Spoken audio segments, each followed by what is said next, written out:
Hello बच्चों, क्या हाल चाल।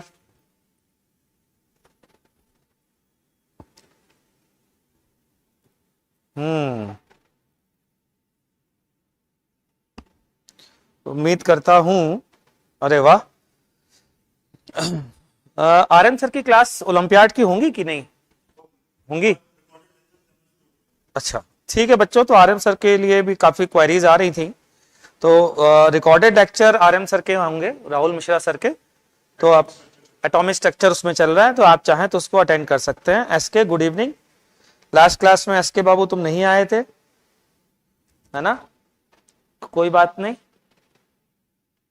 हम पढ़ रहे थे बच्चों रोटेशन, और रोटेशन में बहुत ही इंटरेस्टिंग सी चीज जो कि यहाँ पर सामने है मेंशन, ये तो क्वेश्चन है। जरा इन क्वेश्चन के बारे में भी बात कर लेते हैं अभी, और बाकी तो चीजें हम देख ही लेंगे।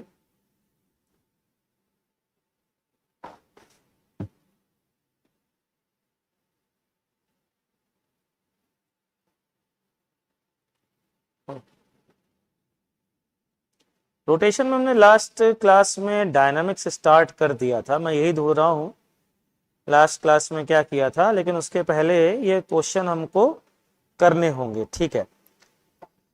चलिए साहब, तो पहला क्वेश्चन असाइनमेंट का, find velocities of point P. Point P की वेलोसिटी पूछी गई है, और यहां पर ये मानते हुए है कि ये प्योर रोलिंग हो रही है, जैसा कि यहां पर लिखा हुआ है, आप देख सकते हैं कि प्योर रोलिंग हो रही है।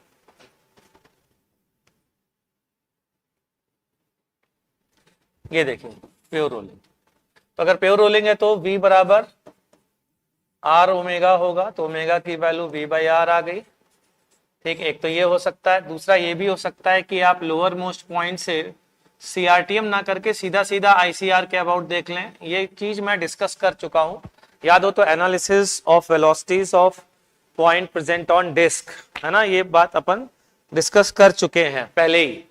तो यहां से वेलोसिटी अगर निकालनी है तो बेसिकली ये डिस्टेंस निकालना हमारा टारगेट है।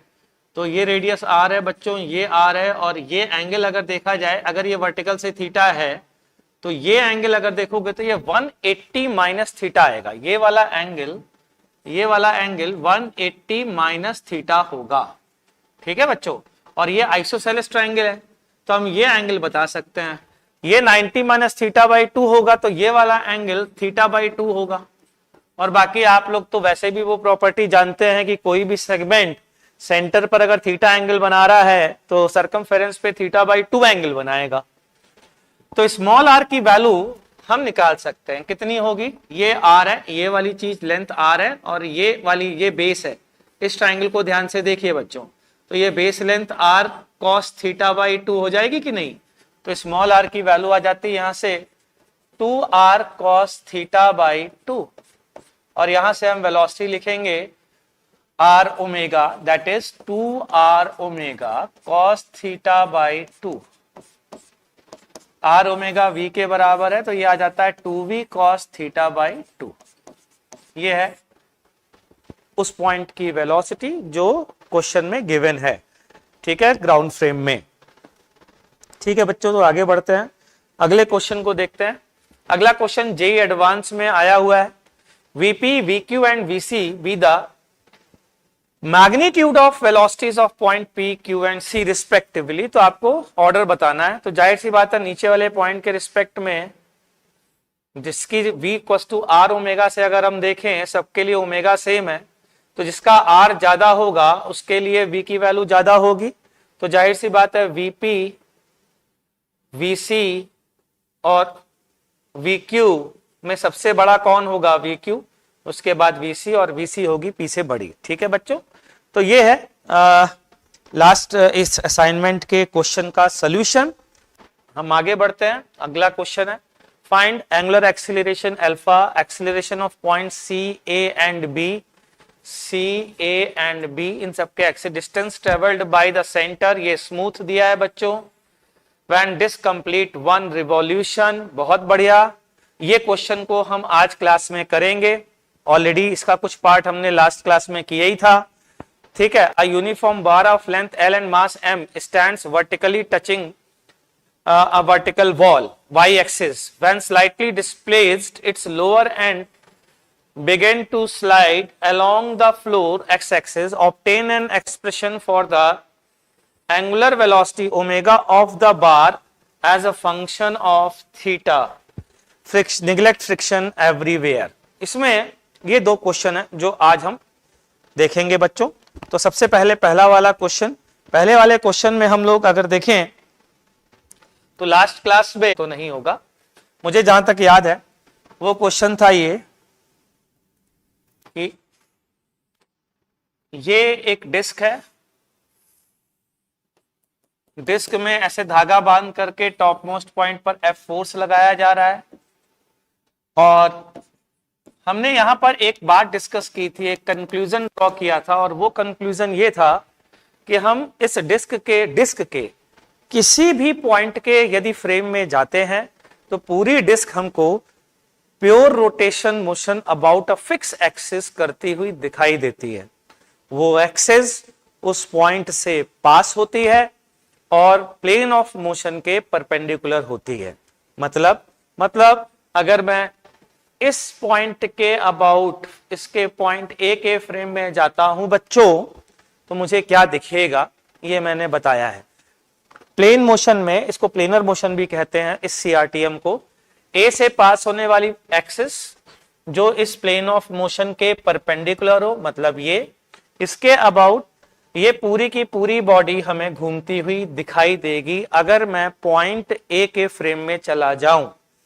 यहां पर जब मैं फ्रेम वर्ड यूज कर रहा हूं तो उसका मतलब है translatory frame, not rotating frame. Point A का फ्रेम जिसकी एक्सिस घूम नहीं रही है ग्राउंड फ्रेम में, केवल पॉइंट ए पर ओरिजिन उन एक्सिस का फिक्स है। उन एक्सिस के रिलेटिव हमको ये बॉडी अगर मैं पॉइंट ए के फ्रेम में जाता हूं तो ओमेगा से घूमती हुई दिखाई देती है। आज मैं आपको पॉइंट ए के अबाउट भी एनालिसिस करके दिखाऊंगा, सेम आंसर लाऊंगा, अल्फा की वैल्यू निकालूंगा। याद हो तो लास्ट क्लास में अल्फा की वैल्यू F/2 MRI थी। 3 पॉइंट लिए थे, ए लिया था, शायद बी लिया था और सी लिया था। इन 3 पॉइंट के अबाउट हम कर चुके हैं ऑलरेडी। आज बच्चों ये पॉइंट डी के अबाउट भी एनालिसिस मैं करके दिखाना चाहता हूं और आपका ये डर निकालना चाहता हूं या ये बताना चाहता हूं, ये मैसेज कन्वे करना चाहता हूं कि आप रिजिड बॉडी के किसी भी पॉइंट के अबाउट टॉर्क एनालिसिस कर सकते हो अगर आपको टॉर्क एनालिसिस करना आता है तो। ठीक है, तो डी के फ्रेम में गए, सबसे पहले इसका एक्सीलरेशन हमें पता है F/m सीधा सीधा, क्योंकि म्यू 0 है, फ्रिक्शनलेस सरफेस है। ठीक है, और मान लेते हैं एंगुलर एक्सीलरेशन अल्फा है। तो डी के एक्सीलरेशन 2 होंगे बच्चों। सीआरटीएम से अगर देखते हैं जो हमने सीखा है, प्योर रोटेशनल मोशन से इधर आर अल्फा आएगा और प्योर ट्रांसलेशन मोशन से इधर ए आएगा। चेक कर लीजिए ये 2 एक्सीलरेशन आएंगे कि नहीं आएंगे, बिल्कुल आएंगे जी। अब आगे बढ़ते हैं, मैं इसके फ्रेम में गया, इन frame of D, in frame of D. अब मैं अगर डी के फ्रेम में गया और यहां फोर्स F लगा रहा हूं तो स्यूडो फोर्स लगाने पड़ेंगे, जिसको मैंने लास्ट क्लास में आपको बताया था। चूंकि स्यूडो फोर्स ग्रेविटेशनल फोर्स की तरह होता है तो आप इसको भी सेंटर पर एक्ट करता हुआ मान सकते हैं टू कैलकुलेट टॉर्क। तो ये एक स्यूडो फोर्स हो गया ma, ठीक है। दूसरा स्यूडो फोर्स हो गया mr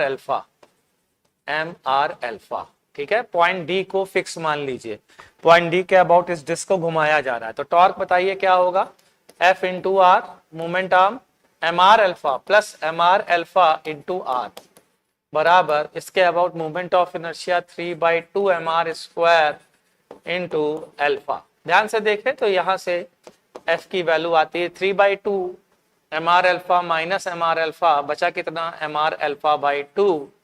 तो यहां से सीधा सीधा अल्फा की वैल्यू आती है 2F/mr। चेक कर सकते हैं, यही वैल्यू मैंने लास्ट क्लास में निकाली थी। देख लें, किसी को कोई डाउट आता है तो पूछ सकता है। सर NSEB का क्या क्लास नहीं होता है यहाँ पे, प्लीज से दिस सर। नहीं बेटा, NSEB का क्लास तो ऑलरेडी 11th तो पूरा ही हो चुका है, एक बार कराया जा चुका है। अभी 12th होना बाकी है, वो भी करवाया जाएगा, आप निश्चिंत रहें। मैं 1 मिनट में आया पानी पी के।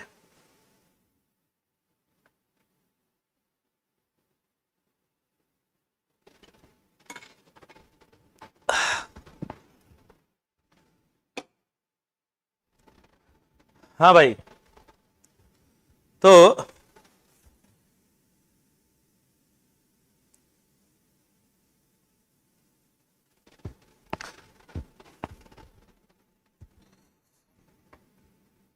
अल्फा 2f/mr आ रहा है एस के। हाँ 2f/mr, ये मेरी गलती थी, f/2mr नहीं था, 2f/mr था, और लास्ट क्लास में हमने किया था। ठीक है, चलिए अब आगे बढ़ते हैं, एक दो क्वेश्चन और करते हैं। अब जो मैं आपसे क्वेश्चन पूछने जा रहा हूं वो इसी क्वेश्चन का बी पार्ट है जो कि असाइनमेंट में दिया गया था, क्योंकि उस क्वेश्चन से भी हमें कुछ सीखने को मिलेगा, इसलिए वो क्वेश्चन आपको देने जा रहा हूं। क्या है बी पार्ट इस क्वेश्चन का? Find the distance travelled by the disc in the time in which it completes full rotation.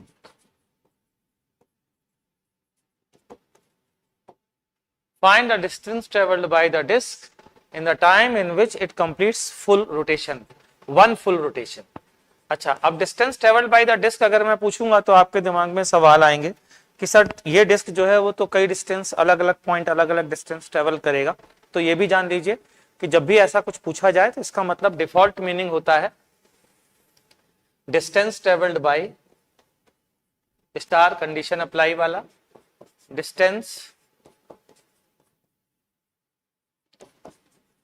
Travelled by centre of the disc, ये इसका मीनिंग होता है। ठीक है बच्चों, जब भी आपसे बोला जाए इस तरीके की चीज तो आप समझ जाइएगा distance travelled by the centre of the disc होता है। ठीक, अब यहां पर वापस आते हैं।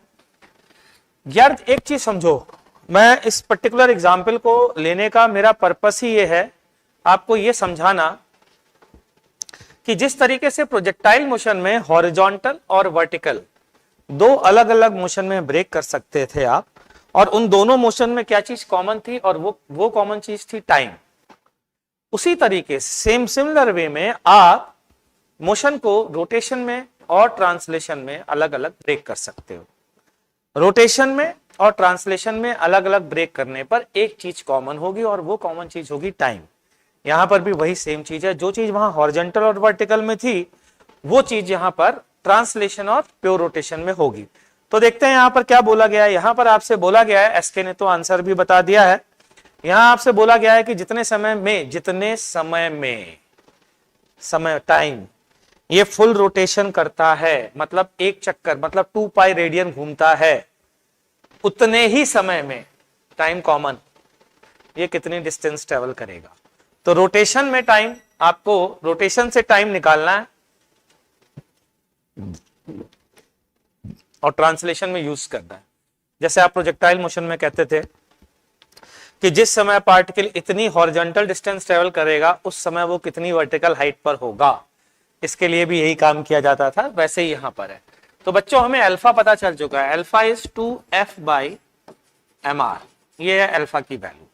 अब जितने समय में बोला गया है आपसे एक चक्कर घूमेगा, तो मैंने कहा जितने समय में मतलब theta equals to half alpha T square, यहां से टी की वैल्यू आ गई, टी इज √2 इंटू थीटा, कितना, एक चक्कर का मतलब 2 पाई, तो ये बन जाएगा बच्चों 4 पाई अपॉन अल्फा, ये आ गया टाइम। ठीक है, इतने टाइम में कितनी डिस्टेंस ट्रेवल करेगा सेंटर, और सेंटर का एक्सीलरेशन कितना है बच्चों a, जिसकी वैल्यू हमें पता है f/m। सेंटर डिस्टेंस कितनी ट्रेवल करेगा, हाफ at स्क्वायर। चलिए भाई टाइम की वैल्यू डाल देते हैं, एक्सीलरेशन की वैल्यू भी डाल देते हैं। टाइम की टी स्क्वायर की वैल्यू है यहां से 4 पाई बाई अल्फा, अल्फा की वैल्यू 2f/mr, 2f/mr, m से m कैंसिल बच्चों, f से f, और यहां से 4 से 4, तो ये डिस्टेंस आती है पाई r। इसका मतलब ये हुआ कि जितने समय में ये डिस्क एक चक्कर घूमेगी उतने समय में इस डिस्क का जो डिस्टेंस है सेंटर वो पाई आर डिस्टेंस ट्रेवल करेगा। ठीक है बच्चों, और ये इसका आंसर भी एसके ने सही दिया है।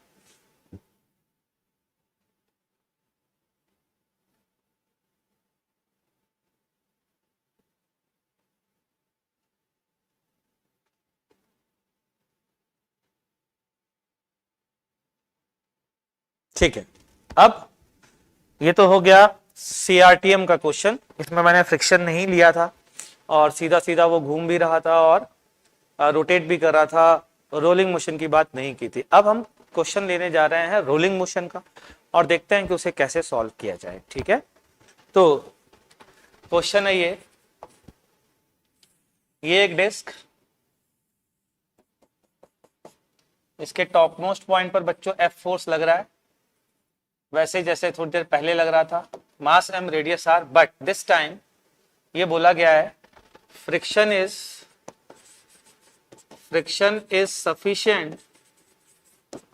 sufficient to prevent slipping,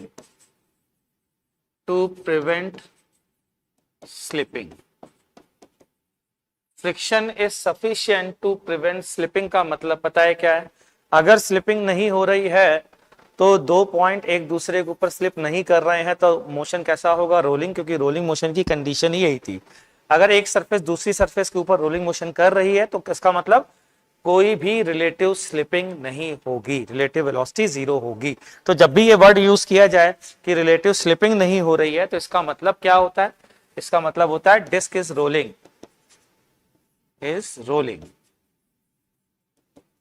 ठीक, तो हमें बताया गया है find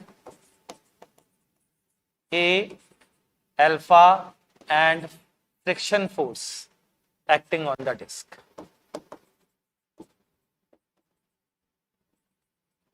Find acceleration of disk, angular acceleration of disk and friction force acting on the disk। मैं चाहता हूं पहले आप इसे ट्राई करें फिर मैं आपको बताऊंगा।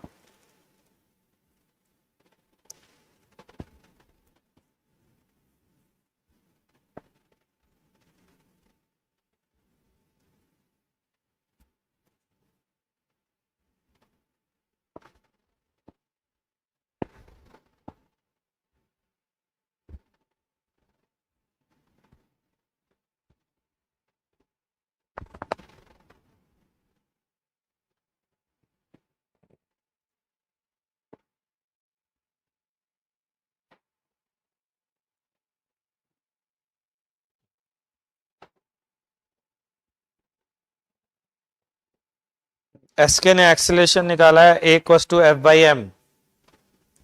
और आगे बताओ एसके, आगे क्या आ रहा है?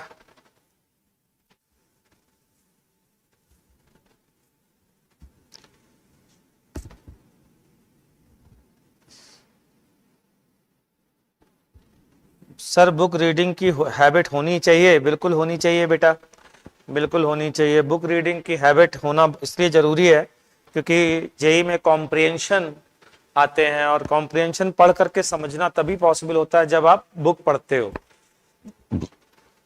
इसीलिए मैं एनसीईआरटी के लिए बोलता हूं zero sorry friction is present. Oh friction sorry friction is present. SK ने कहा फ्रिक्शन प्रेजेंट है तो एक्सीलरेशन एफ बाई एम नहीं होगा। चलिए अच्छी बात है, तो करा जाए इस क्वेश्चन को। जरा ध्यान से सुनिएगा, अच्छे तरीके से सुनिएगा। जो पहली बार देख रहे हैं वो तो और बेहतर तरीके से सुनिएगा, चौकन्ने रहिएगा, अलर्ट मोड पे रहिएगा और कोई डाउट आए तो पूछ लीजिएगा, फील फ्री। सबसे पहला पॉइंट ये आता है बच्चों कि हम फ्रिक्शन का डायरेक्शन माने किधर। तो मैंने कहा चूंकि ये वेक्टर क्वांटिटीज हैं, अगर मैं इस डायरेक्शन को पॉजिटिव लेता हूं और इस डायरेक्शन को नेगेटिव तो जाहिर सी बात है फ्रिक्शन लगेगा तो नीचे वाले पॉइंट पर ही और सरफेस के अलोंग लगेगा, या तो ऊपर या नीचे। ऐसा क्या फ्रिक्शन ऐसे लगेगा? ऑब्वियसली नहीं लग सकता। फ्रिक्शन के केवल दो ही पॉसिबल डायरेक्शन है, या तो जिस डायरेक्शन में फोर्स लग रहा है उस डायरेक्शन में इधर की ओर या पीछे की ओर। तो आपकी जो फीलिंग कहती है कि फ्रिक्शन ऑलवेज अपोजेस मोशन, हालांकि ये सही नहीं है because friction always opposes relative motion होता है। तो मैं आप फिर भी आपकी फीलिंग के हिसाब से ही काम करता हूं। मान लेता हूं फ्रिक्शन फोर्स पीछे लग रहा है, मान लेता हूं, और फोर्स F आगे लग रहा है। मैं ये नहीं कह रहा हूं कि फ्रिक्शन पीछे ही लगेगा, मैं कह रहा हूं कहीं भी लग सकता है, हम नहीं बता सकते। सबसे पहले हम लिखेंगे इक्वेशन नंबर, पहला काम, ये जो स्टेप्स बता रहा हूं ये आपको हमेशा फॉलो करने हैं। क्या हम पहले करेंगे analysis of translational motion. Translational motion में हमें क्या बचपन से पढ़ाया गया है? हमें पढ़ाया गया है sigma F external equals to MACM। तो देखेंगे हम यहाँ एफ एक्सटर्नल कितना है, एफ आगे की ओर है माइनस फ्रिक्शन पीछे की ओर है, तो F minus friction equals to MACM। मैं ACM को यहाँ पर A लिख रहा हूं बच्चों, मेरे हिसाब से कोई तकलीफ नहीं होनी चाहिए। अब आगे बढ़ते हैं। दूसरी एनालिसिस होती है, मैं लिख इसलिए रहा हूं क्योंकि आपको ये हर क्वेश्चन में करनी है, और मैं आज आपसे बहुत सारे ढेर सारे क्वेश्चन पूछने वाला हूं। हर क्वेश्चन का कोई ना कोई स्पेशल मीनिंग है, ध्यान रखिएगा, इसलिए बहुत तरीके से क्वेश्चन को करिएगा, कोई गलती मत करिएगा।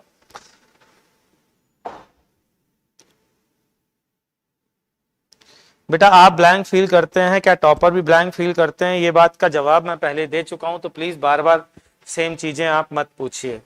खैर हम आगे बढ़ते हैं बच्चों।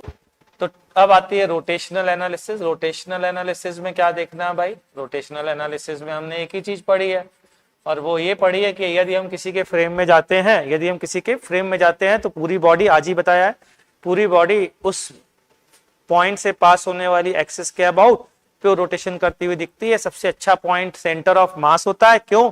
क्योंकि वो पॉइंट लेने से हम स्यूडो फोर्स का टॉर्क लेने से बच जाते हैं, या यूं कहें कि गलती होने की संभावना कम होती है। तो सेंटर ऑफ मास के अबाउट मैं लेने जा रहा हूं, सेंटर ऑफ मास के अबाउट, ये है सेंटर ऑफ मास, इसको फिक्स मान लीजिए। यहां पर फोर्स लग रहा है F, यहां पर लग रहा है फ्रिक्शन बच्चों, ठीक है। फ्रिक्शन आपने सर म्यूएन क्यों नहीं लिया? हम तो म्यूएन समझते थे। बेटा अगर स्लिपिंग नहीं हो रही है, क्योंकि कई लोगों के दिमाग में आ रहा होगा कि फ्रिक्शन की वैल्यू को आप म्यूएन क्यों नहीं ले रहे हैं, ये बताइए।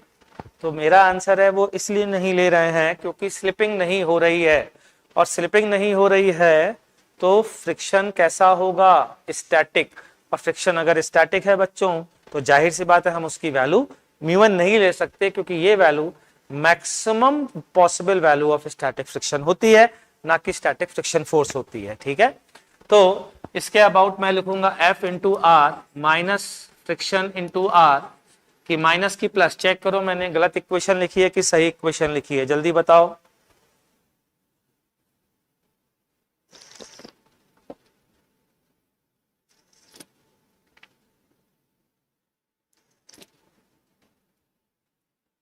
प्लस होनी चाहिए, बिल्कुल सही बात है, क्योंकि सेंस ऑफ रोटेशन से भी देख सकते हो, R क्रॉस F से भी देख सकते हो। ये R, ये F, R क्रॉस F अंदर, ये वाला R, ये F, R क्रॉस F अंदर, दोनों का सेम, तो प्लस आएगा। इसके about moment of inertia mr square by 2 into alpha की value a by R, R से R कैंसिल हुआ, और इक्वेशन में फिर से देखो तो ये वाला R भी उधर जाकर के इससे कैंसिल हो जाएगा, तो F प्लस स्मॉल f बराबर ma बाई 2 आ गया। और ये इक्वेशन क्या है बच्चों? F माइनस एफ आर, मतलब वही F ही है, बराबर ma। दोनों इक्वेशन को ऐड कर देते हैं तो ये कैंसिल हो जाएगा, और ये आ जाएगा 2F बराबर 3 बाई 2 ma। यहां से बच्चों a की वैल्यू आती है 4F बाई 3m। चेक कर लीजिए सही लिखी है कि नहीं। अगर a की वैल्यू 4F बाई 3m है बच्चा पार्टी, तो क्या आप फ्रिक्शन फोर्स की वैल्यू बता सकते हैं? मैं कहता हूं बिल्कुल बता सकते हैं फ्रिक्शन फोर्स की वैल्यू। चलिए बताते हैं। किसी भी एक इक्वेशन में रख दीजिए, चाहे तो आप इसमें रख दीजिए और चाहे तो ये वाली इक्वेशन में रख दीजिए। F माइनस एफ आर की वैल्यू बच्चों कितनी है? ma बाई 2 है, ma है सॉरी, यहां पर देखें a की वैल्यू डाल दें तो कितना आएगा बच्चों? 4F बाई 3 आ जाएगा। यहां से फ्रिक्शन की वैल्यू देखिए कितनी आ रही है, फ्रिक्शन की वैल्यू आ रही है minus F by 3। That means जो हमने फ्रिक्शन फोर्स का डायरेक्शन माना है बच्चों वो गलत माना है। फ्रिक्शन फोर्स इधर ना लग करके फ्रिक्शन फोर्स आगे की ओर लगेगा। कमाल की बात है, बॉडी भी आगे जा रही है, फ्रिक्शन फोर्स भी आगे जा रहा है। ऐसा क्यों हो रहा है बच्चों?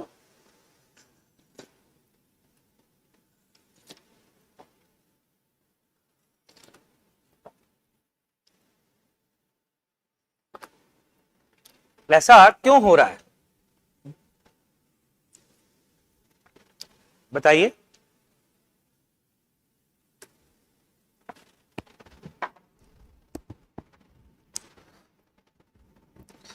ऐसा इसलिए हो रहा है क्योंकि, ध्यान से सुनना बहुत अच्छे से, अगर इस पर आप फोर्स लगाते और फ्रिक्शन नहीं होता, अगर नहीं होता, जिन्होंने मेरे से पढ़ा है वो एक टर्म को याद करें, उस टर्म का नाम है इंपेंडिंग मोशन। क्या नाम है उस टर्म का? Impending motion. अगर मैं इंपेंडिंग मोशन देखूंगा तो ये पॉइंट फ्रिक्शन के ना होने पर, फ्रिक्शन अगर नहीं होता तो ये पॉइंट पीछे जाता, तो फ्रिक्शन के होने पर फ्रिक्शन किधर लगेगा? आगे लगेगा, ताकि ये पॉइंट पीछे ना जाए। बहुत बढ़िया कृष्णा, शाबाश। पॉइंट ऑफ परकशन बेटा, नहीं पॉइंट ऑफ परकशन अभी तो नहीं है, अभी तो मैं सीधा सीधा आपको बेसिक चीजें बता रहा हूं। पॉइंट ऑफ परकशन तो इसके बाद मैं बताऊंगा कि डायरेक्ट पॉइंट ऑफ परकशन से भी इस क्वेश्चन को कर सकते हैं। अभी फिलहाल मैं एक और मेथड बताने जा रहा हूं, जैसा कि मैंने आपसे कहा था कि किसी और पॉइंट के अबाउट एनालिसिस करके देखते हैं। ये जो एनालिसिस है वो इसलिए बताना जरूरी है कि बहुत सारे ऑथर्स, बहुत सारे टीचर्स, बहुत सारे स्टूडेंट अभी जो मैं सेकंड एनालिसिस करने जा रहा हूं वो करते तो हैं, लेकिन उसमें कुछ गलती होती है, या यूं कहें कि उसमें कुछ चेक करना पड़ता है जो कि वो लोग चेक नहीं करते हैं। चेक करना चाहिए, अदरवाइज आपसे गलती हो सकती है। मैं किस मेथड की बात करने जा रहा हूं ध्यान से सुनिएगा, और उसमें मुझे पहले आप गलती बताइएगा, फिर मैं आपसे पूछूंगा। ठीक है, पहले आपसे पूछूंगा फिर मैं बताऊंगा। तो क्वेश्चन है ये कि सर सेम क्वेश्चन को, जो अभी पिछला क्वेश्चन था, क्या ये रोलिंग हो रही है? कि बिल्कुल रोलिंग हो रही है। रोलिंग में आईसीआर क्या होता है सर? कि लोअर मोस्ट पॉइंट होता है। होता है कि नहीं होता? और अगर ये लोअर मोस्ट पॉइंट होता है, अगर ये लोअर मोस्ट पॉइंट होता है तो इसके अबाउट पूरी बॉडी को घूमता हुआ मान सकते हैं। तो इसको फिक्स किया, इसके अबाउट लोग क्या करते हैं? वो कहते हैं कि देखो mg का टॉर्क इससे 0 हो गया, नॉर्मल का टॉर्क इससे 0 हो गया, केवल किसका टॉर्क बचा? बोलो। अबाउट आईसीआर अगर मैं पूछूं, या अबाउट IAOR पूछूं, तो फ्रिक्शन एफ का टॉर्क आ गया F इंटू 2R। फ्रिक्शन का टॉर्क चाहे आगे लगे चाहे पीछे लगे, फ्रिक्शन का टॉर्क उसी पॉइंट से फ्रिक्शन पास हो रहा है तो 0 होगा। तो F इंटू 2R बराबर इसके अबाउट I, इसके अबाउट मूवमेंट ऑफ इनर्शिया कितना होगा बच्चों? तो वो होगा पैरेलल एक्सेस थ्योरम से यदि मैं निकालूं तो 3/2 mr स्क्वायर अल्फा। ठीक है, 3/2 mr स्क्वायर अल्फा में अल्फा की वैल्यू a/r लिख सकता हूं, क्योंकि प्योर रोलिंग हो रही है, यूं कहूं कि रोलिंग मोशन हो रहा है। ये r से ये r कैंसिल हुआ, तो बच्चों यहां से एक्सीलरेशन की वैल्यू आती है 4f/3m। लोग कहते हैं क्या मजाक बना रखा है?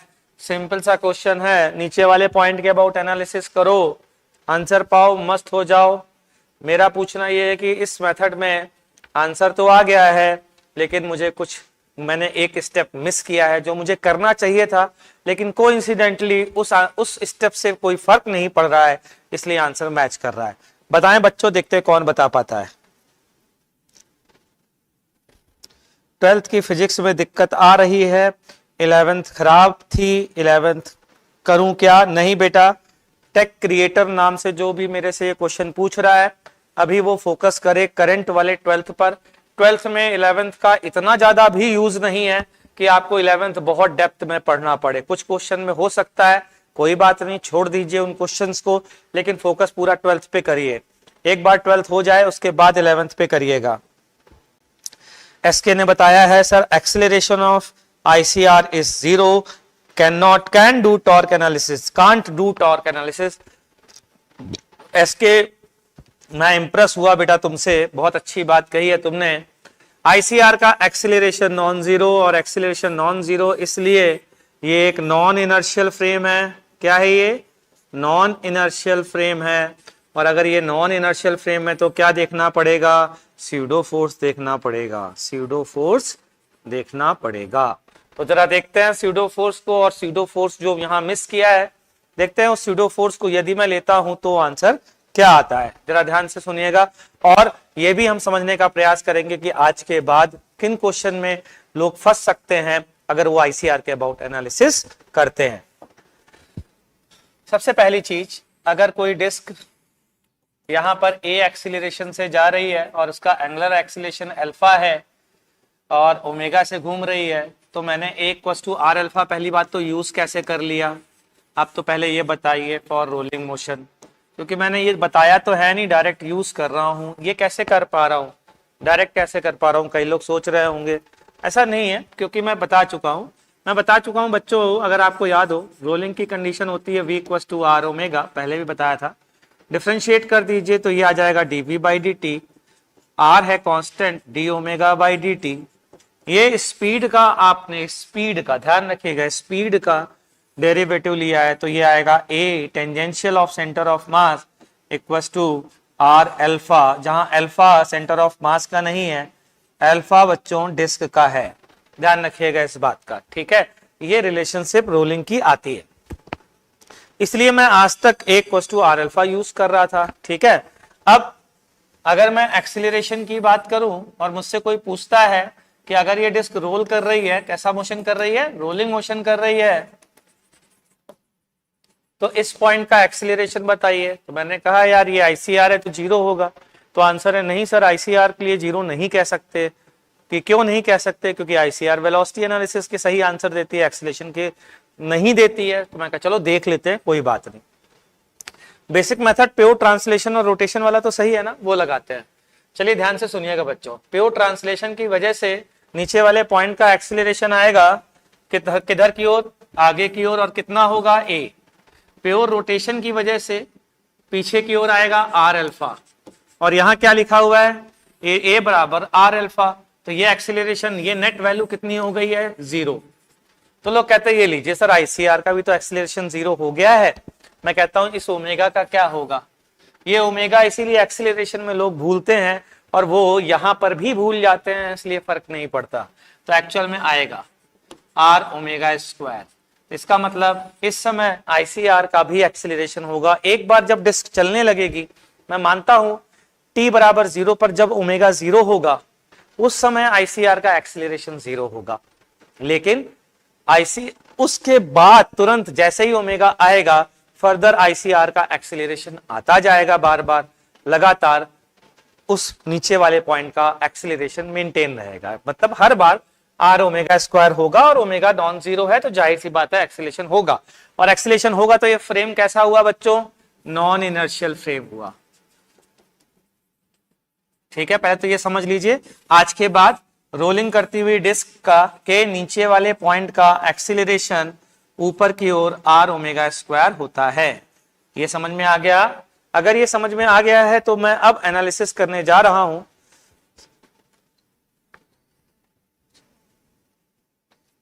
स्क्वायर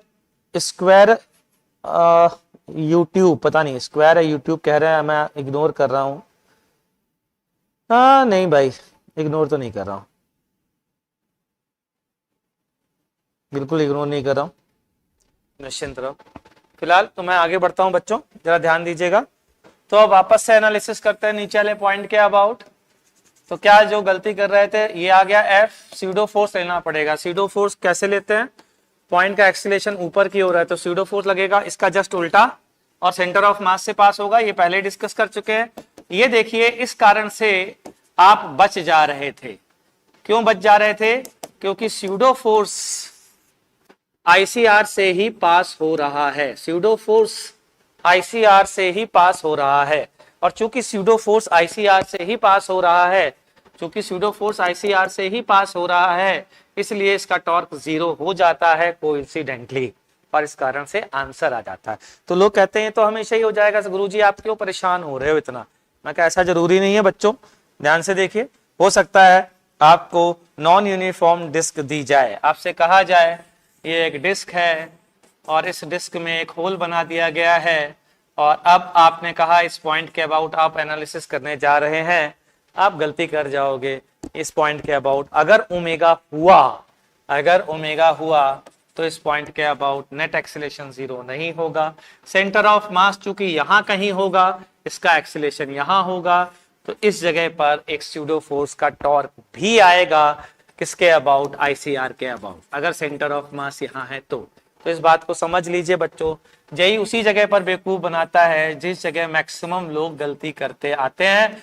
उनका आंसर कोइंसिडेंटली सही आता रहता है, लेकिन वो गलती इस कारण से उन्हें समझ में नहीं आती है। तो ऐसी जगहों पर हमें बचना चाहिए, ठीक है।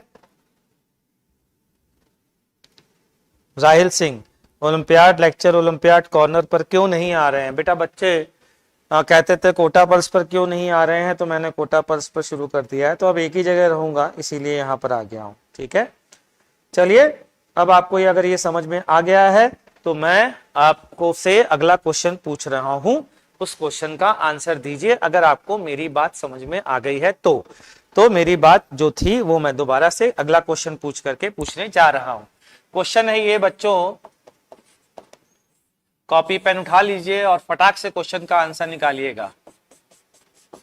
सेंटर पर अगर फोर्स लग रहा है, यहां पर फोर्स लग रहा है, मास m है, रेडियस r है और ये है डिस्क, ठीक है। रोलिंग, डिस्क इज रोलिंग, मतलब friction is sufficient to perform, disc is rolling. Find acceleration of disc and friction force.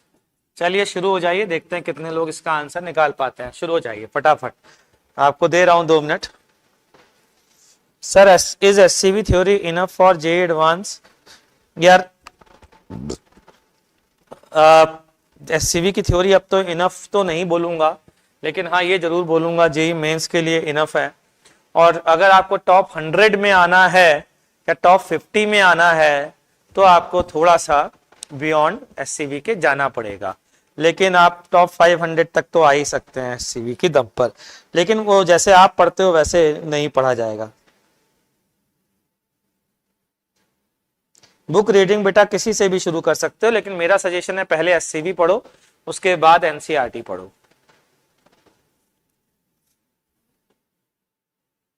चलिए जल्दी से आंसर बताइए बच्चों इसका फटाफट।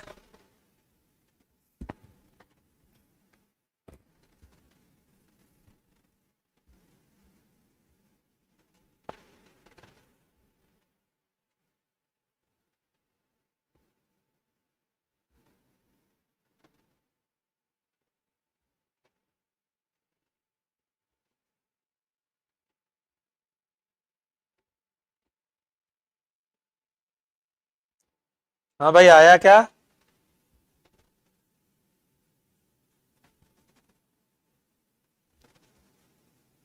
हाँ सुमित, मेरे नोट्स अगर आप टॉप 100 में आना चाहते हो तो सफिशिएंट हैं, लेकिन जो नोट्स के साथ साथ मैं जो डिस्कशन कराता हूँ वो डिस्कशन भी देख लीजिएगा, वो उसमें भी मैं बहुत सारी चीजें लिखवाता हूँ। तो जो मेरे रिसेंट बच्चे के नोट्स होंगे वो लोगे तो ज्यादा फायदेमंद होगा।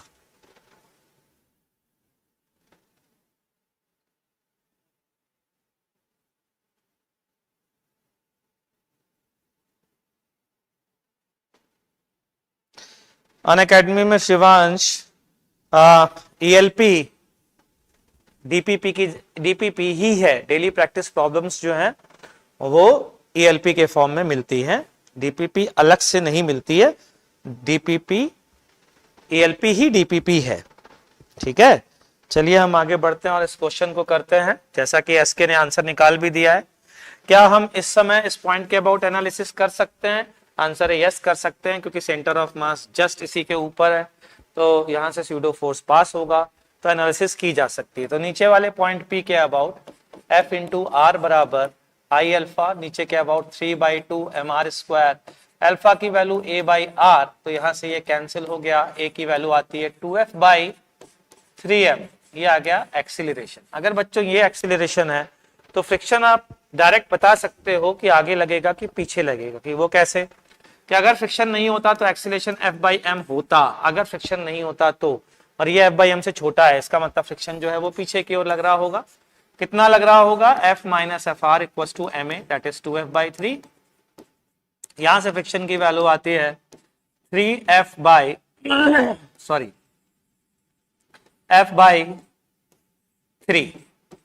ये है फ्रिक्शन फोर्स की वैल्यू जो कि पीछे की ओर लगेगा। तो फ्रिक्शन फोर्स आ गया F/3। ठीक है बच्चों,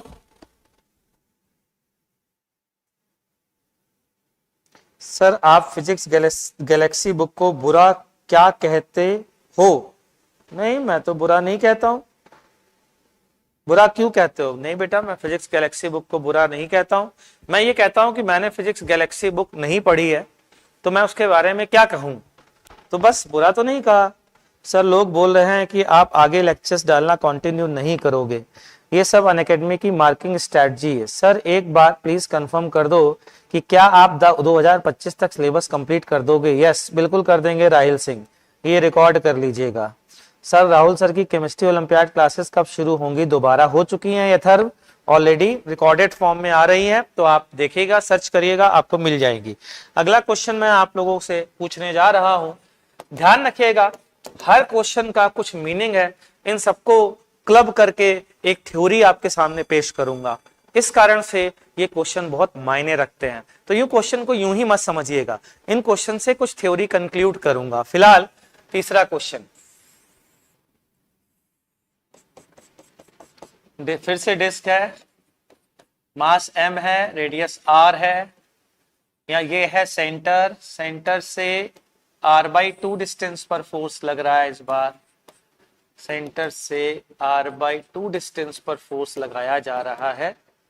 फिर से डिस्क इज रोलिंग, मतलब friction is sufficient to prevent slipping,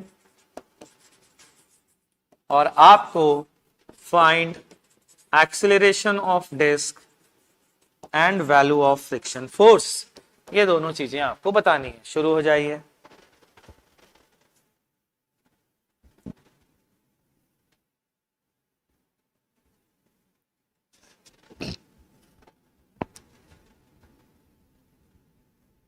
आ जाएगी बेटा, नई भी आ जाएगी। सुमित ने बोला है आप नया चैप्टर कौन सा करोगे और कब करोगे? कब तो नहीं पता, लेकिन नया चैप्टर मैं इलेक्ट्रोस्टैटिक्स शुरू करूंगा रोटेशन के बाद। ठीक है, मैं पढ़ाऊंगा पूरा। टाइम का कमिटमेंट करना मेरा मुश्किल है, लेकिन ये गारंटी है कि मैं यूट्यूब में मेरे सारे लेक्चर प्रेजेंट मिलेंगे आपको। कोई मार्केटिंग स्ट्रेटजी नहीं है, ये मेरी शर्त थी कि मैं अब पूरे लेक्चर्स अपने स्टार्टिंग से लेके एंड तक सब अपने यूट्यूब पे डालूंगा, अगर अनअकैडमी पे आ रहा हूं तो। और इसके लिए कोई रेस्ट्रिक्शन नहीं होना चाहिए, तो कोई रेस्ट्रिक्शन नहीं है, मैं डालूंगा। मेरी इच्छा है कि उन बच्चों को भी मैं, उन बच्चों तक भी पहुंच सकूं जो किसी कारण से मेरे पास नहीं आ पा रहे हैं, मुझसे नहीं जुड़ पा रहे हैं, फाइनेंशियल कंडीशन, आर्थिक दशा के कारण या किसी भी कारण से, तो यूट्यूब के माध्यम से उनसे जुड़ रहा हूं। सर ये सिंगेज कैसी है? नहीं पता बेटा, क्योंकि सिंगेज भी मैंने नहीं पढ़ी। Friction is 0 and acceleration is F/m। Rahil ने इसका आंसर F/4πr निकाला है बेटा, जो कि डायमेंशनली सही नहीं है राहिल। सुमित ने इसका आंसर 0 निकाला है, फ्रिक्शन की वैल्यू 0 निकाली है, और एसके ने भी फ्रिक्शन की वैल्यू 0 निकाली है और एक्सीलरेशन F/m बताया है। चलिए देखते हैं साहब, मैं भी देख लेता हूं। अगेन फिर से नीचे वाले पॉइंट के अबाउट इसलिए ले सकता हूं क्योंकि सेंटर ऑफ मास एकदम ऊपर है, तो यहां पर भी सूडो फोर्स वहीं से पास हो जाएगा, तो टॉर्क 0 आएगा। तो सीधा सीधा कह सकता हूं F इंटू 3r/2 बराबर I बोले तो mr3/2 mr² इंटू एल्फा। बच्चों यहां से अल्फा की वैल्यू अगर मैं देखूं तो अल्फा की जगह मैं a/r भी लिख सकता हूं। ठीक है, तो ये r कैंसिल है, 3/2 फैक्टर कैंसिल है। एक्सीलरेशन की वैल्यू F/m आ गई, और एक्सीलरेशन की वैल्यू F/m आ गई, तो जब थोड़ी देर पहले मैंने मेथड बताया था सोचने का कि अगर फ्रिक्शन नहीं होता तो एक्सीलरेशन F/m होता, इस डायरेक्शन में होता, और अभी भी एक्सीलरेशन F/m है और इसी डायरेक्शन में, तो फ्रिक्शन 0 होगा। और नहीं तो आप सॉल्व करके देख लीजिए भाई, F माइनस Fr बराबर ma, F ये हो गया कैंसिल, फ्रिक्शन की वैल्यू आ रही है 0। ठीक है, तो अगर आप इन तीन क्वेश्चन को, तीनों के आंसर को मैं अब कंक्लूड करने जा रहा हूं। क्या कंक्लूजन है देखो जरा ध्यान से। अलग अलग पॉइंट पर फोर्स लगाने से फ्रिक्शन की डायरेक्शन, फ्रिक्शन का डायरेक्शन आगे की ओर भी हो सकता है, पीछे की ओर भी हो सकता है, और साथ ही साथ ऐसा भी हो सकता है कि जीरो लग रहा हो, इवन फ्रिक्शन प्रेजेंट हो उसके बाद भी। सर आप यही कंटेंट और क्वेश्चन स्टार बैच में भी कराते हो? बिल्कुल बेटा, उसके लिए इसीलिए तो मैं कहता हूं आप मेरा टेलीग्राम चैनल में देखिए, उसमें मेरे स्टार के बैच के बच्चों के नोट्स रखे हुए हैं, आप देखें, आपको कोई डिफरेंस नहीं दिखेगा, मैं एज इट इज पढ़ाता हूं। ठीक है, चलिए हम आगे बढ़ते हैं। हाँ, तो मैं यहां पर वापस आता हूं ये बताने के लिए कि मैंने 3 एग्जाम्पल लिए, एक में फ्रिक्शन आगे लग रहा है, एक में फ्रिक्शन पीछे लग रहा है, और एक में फ्रिक्शन जीरो लग रहा है। तो ये बात तो तय है कि फ्रिक्शन का डायरेक्शन कोई भी हो सकता है। तो क्यों ना हम उसके लिए पहले से ही प्रिपेयर हो जाएं और ये पता कर लें कि फ्रिक्शन फोर्स का डायरेक्शन किधर होगा। अगर हमें कोई तरीके से पहले से ही पता चल जाए तो काम बन जाएगा। मैं आपको वो काम करके बताता हूं, ध्यान से सुनिएगा। मान लीजिए ये डिस्क, रिंग, सॉलिड स्फीयर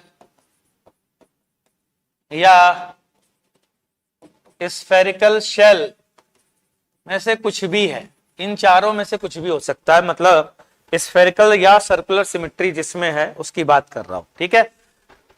और उसमें फोर्स लग रहा है बच्चों यहां पर सेंटर से x डिस्टेंस ऊपर। मुझे पता करना है for what value of x, for what value of x friction would be zero. अगर मैं ये पता कर लूं तो मेरा काम फिर हो जाएगा आसान, बहुत आसानी से आगे मैं देख करके ही बता दिया करूंगा कि फ्रिक्शन किधर लगेगा, फ्रिक्शन की वैल्यू का डायरेक्शन क्या होगा, जीरो होगा या नहीं होगा। सर आप नीट एसआरजी भी पढ़ाते हो? नहीं बेटा, मैं नीट एसआरजी नहीं पढ़ाता हूं। चलिए हम आगे बढ़ते हैं बच्चों। जरा मैं बात करूं, अगर ध्यान से सुनिएगा, फ्रिक्शन नहीं है, अगर फ्रिक्शन नहीं है तो इसका एक्सीलरेशन F/m आना चाहिए, यही इंपॉर्टेंट बात है। और यहां से अल्फा की वैल्यू कितनी आ जाएगी, F/mr, ये अल्फा आना चाहिए। रोलिंग हो रही है, नीचे वाले पॉइंट के अबाउट टॉर्क एनालिसिस कर सकते हैं, क्योंकि एक्सीलरेशन स्यूडो फोर्स का टॉर्क इसी से पास होने के कारण स्यूडो फोर्स इसी से पास होगा, इसलिए स्यूडो फोर्स का टॉर्क नीचे वाले पॉइंट के अबाउट जीरो होगा।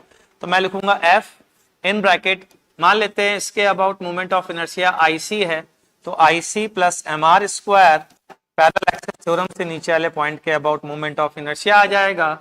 ठीक है, ओ सॉरी, क्या कर रहा हूं मैं, डिस्टेंस देखनी है पहले तो।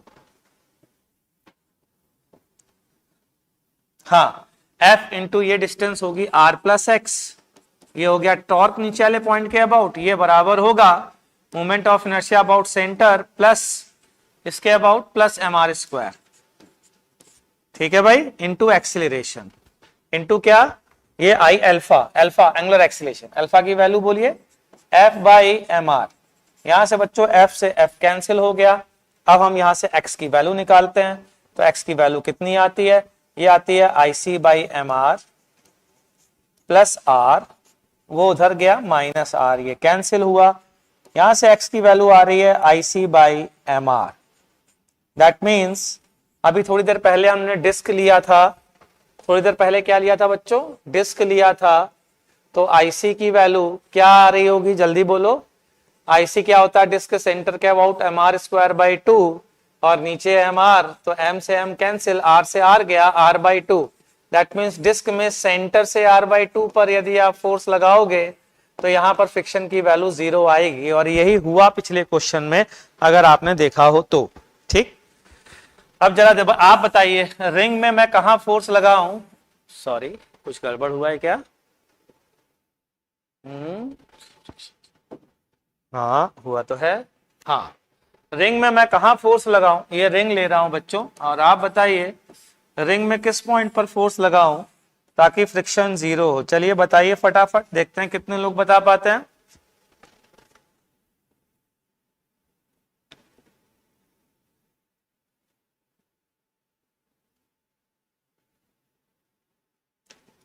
शाबाश राहिल, मैं तुम्हारे हौसले को सल्यूट करता हूं, ऐसे ही हौसले वाले बच्चे मुझे एसआरजी बैच में चाहिए।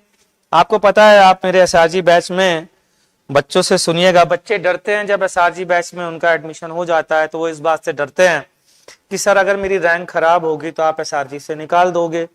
तो मैं उनसे बोलता हूं नहीं, एसआरजी में रहने की कंडीशन ये है कि सर की एक एक बात मानना, जो सर कहें वो मानना, बस ये कंडीशन है।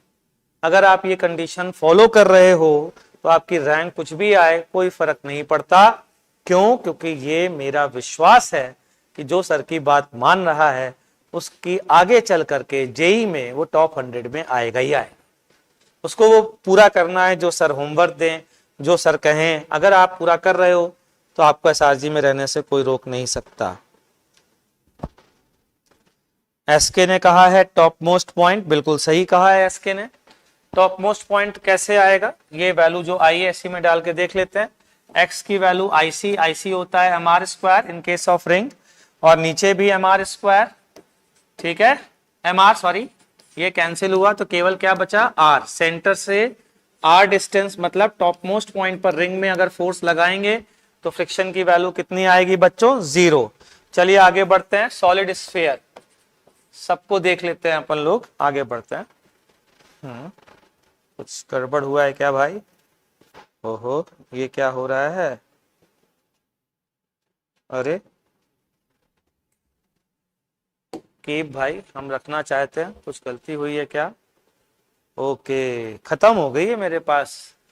ओहो, ठीक है, new slide. Okay, new slide, new slide, ठीक है। ओके, अब यहां पर जाते हैं। हाँ, तो मैं क्या कह रहा था बच्चों? मैं आपसे ये कह रहा था कि अगर मैं सॉलिड स्फीयर ले लेता हूं, मुझे यार फिर से वही दिक्कत आ रही है, ये क्या हो रहा है भाई? हाँ, अगर मैं सॉलिड स्फीयर लेता हूं, ठीक है, तो बताइए सेंटर से कितनी हाइट पर या कहां पर मैं फोर्स लगाऊं ताकि फ्रिक्शन की वैल्यू 0 आ जाए? उसी फॉर्मूले का यूज करिए और फटाफट बताइए।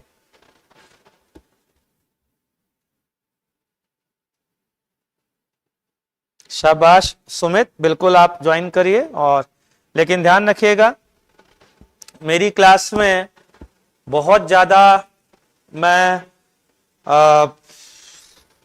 मतलब थोड़ा सा, अगर आप पढ़ाई में इंटरेस्टेड नहीं हो तो थोड़ी बोरिंग क्लास भी हो जाएगी। जिसको सिर्फ और सिर्फ पढ़ाई से मतलब है उसके लिए ये क्लास बहुत अच्छी है। तो तभी करिएगा अटेंड जब आपको बहुत सिंसियरिटी आप ला सकते हो अपने अंदर, तो मेरी क्लासेस करिएगा। तो सॉलिड स्फीयर है और मैं पूछ रहा हूं, बताइए सॉलिड स्फीयर के केस में फोर्स कहां लगाएं? ताकि एसके ने आंसर बता दिया है।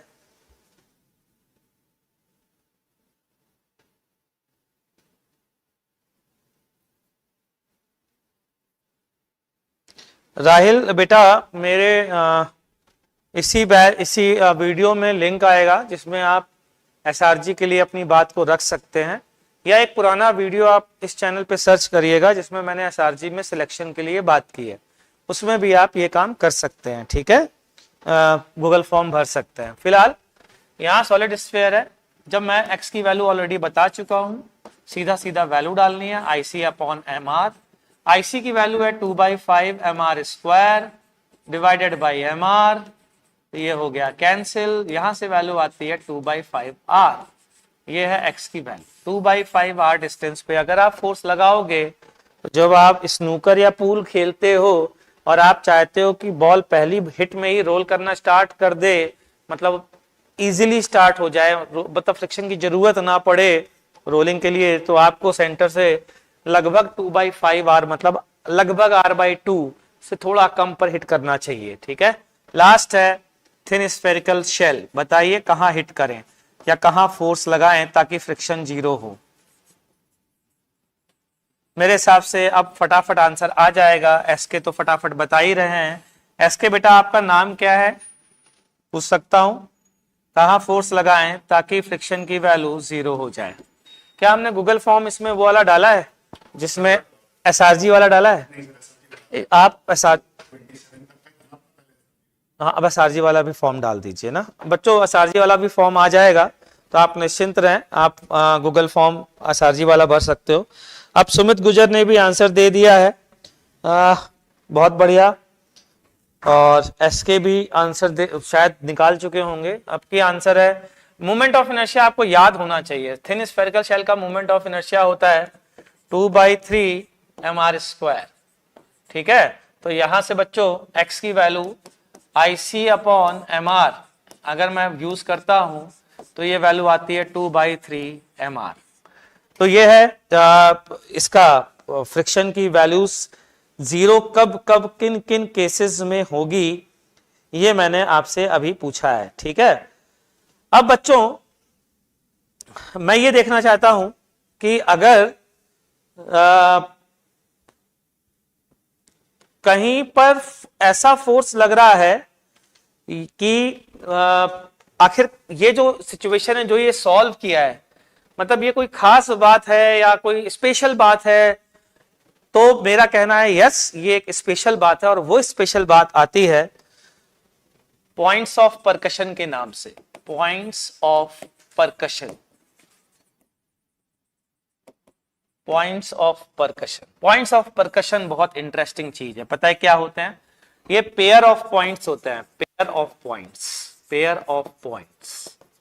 इनकी खास बात ये होती है कि एक पर अगर आप हिट करोगे, एक पॉइंट पर हिट करोगे किसी इंपल्स से, तो पता है दूसरा वाला पॉइंट आईसीआर बन जाएगा उस इंस्टेंट पर। और अगर आप दूसरे वाले को हिट करोगे, अगर आप इसको हिट करोगे किसी इंपल्स से, तो पहला वाला पॉइंट आईसीआर बन जाएगा। ये इस पेयर की खास बात होती है। इसकी कैलकुलेशन भी करेंगे और इसको कैसे लिंक करना है पीछे वाली चीज से, ये भी हम आपको बताएंगे। तो हम जो अगली चीज पढ़ने जा रहे हैं, मतलब नेक्स्ट क्लास में जो हम पढ़ेंगे वो है पॉइंट्स ऑफ परकशन। तो मजा आने वाला है अगली क्लास में, क्योंकि बहुत इंपॉर्टेंट चीज है पॉइंट्स ऑफ परकशन, और इससे हम बहुत टफ क्वेश्चन को बहुत आसान कर लेंगे। तो मिलते हैं बच्चों नेक्स्ट क्लास में। टाटा।